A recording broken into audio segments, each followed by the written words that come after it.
Conheça os movimentos sociais da Primeira República. Durante a proclamação da República, em 15 de novembro de 1889, o Brasil vivenciou um dos eventos mais fundamentais de sua história. O movimento liderado por Marechal Deodoro da Fonseca destituiu ao poder o último imperador, inaugurando um novo sistema de governo, a República. Frente a este quadro de permanência de misérias e insatisfações, diversos setores da sociedade brasileira vieram a se mobilizar, trazendo à tona todo o inconformismo que então se fazia presente. Nesse período, campos e cidades foram então tomados por inúmeras revoltas populares, demonstrando como os parâmetros jurídicos que limitavam a participação política não impediram na prática a atuação dos mais distintos grupos sociais. Conheça um pouco sobre canudo, contestado e cangaço.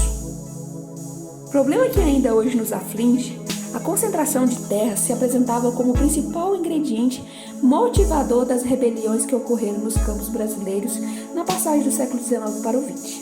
A exploração da mão de obra camponesa e as dificuldades de acesso à propriedade podem ser encontrados assim nas origens da revolta de Canudos, Contestado e Cangaço.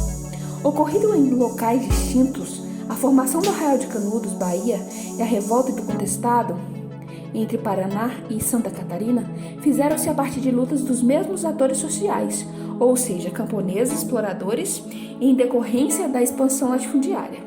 Do mesmo modo, possuíam a liderança de personagens entendidos por seus seguidores como verdadeiros messias. Antônio Conselheiro e José Maria representavam, portanto, um comando que era ao mesmo tempo político e religioso. Os destinos dos dois movimentos foram igualmente semelhantes, com seus integrantes sendo ferozmente combatidos pelas tropas federais. E este foi o mesmo tratamento dado aos cangaceiros, interpretados pela historiografia como heróis que roubavam dos ricos para dar aos pobres, ora como bandidos que rompiam a ordem estabelecida. Estes indivíduos se utilizavam de práticas não legais como forma de resistência à miséria que os afligiam. O enfrentamento a tais movimentos correspondiam deste modo tanto aos interesses das oligarquias latifundiárias quanto aos de um governo que ainda almejava se consolidar. Portanto, não poderia admitir tamanhas convulsões sociais. Todas essas revoltas foram combatidas e eliminadas pelo governo centralizado no Rio de Janeiro. Conheça agora a Revolta da Chibata. Aconteceu em 1910. Setores da Marinha vieram novamente a se rebelar contra o governo. No entanto, dessa vez a revolta se fez a partir de marinheiros incomodados com as punições físicas que sofriam através das ações de seus superiores. A questão racial contribuiu igualmente à eclosão do movimento, já que as pessoas que trabalhavam na marinha, a maioria, eram negras e recebiam 25 chibatadas por castigos que na época eram normais. Sob a liderança de João Cândido, o almirante Negros, os revoltosos se confrontavam contra os militares, fiéis ao governo, sendo derrotados após sangrentos embates. A revolta da vacina.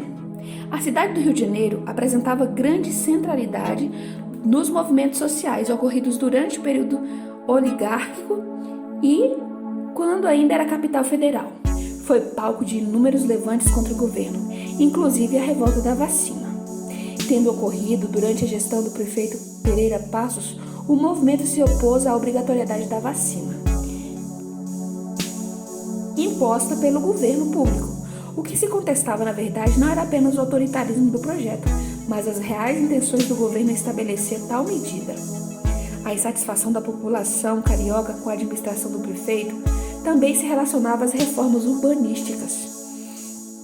Muitas delas passaram a residir então em cortiços e nas primeiras favelas formadas na cidade após a expulsos dos grandes centros. O tenentismo e a Semana da Arte Moderna. Ao longo da década de 1920, as críticas ao governo federal ficaram ainda mais vorazes. Diversas revoltas colocavam em xeque a legitimidade das oligarquias que então estavam no poder. Opunham-se desse modo às estruturas arcaicas que perduravam no país. como a prática do voto cabresto, as elevadas taxas de analfabetismo e a debilidade de nossas incipientes indústrias.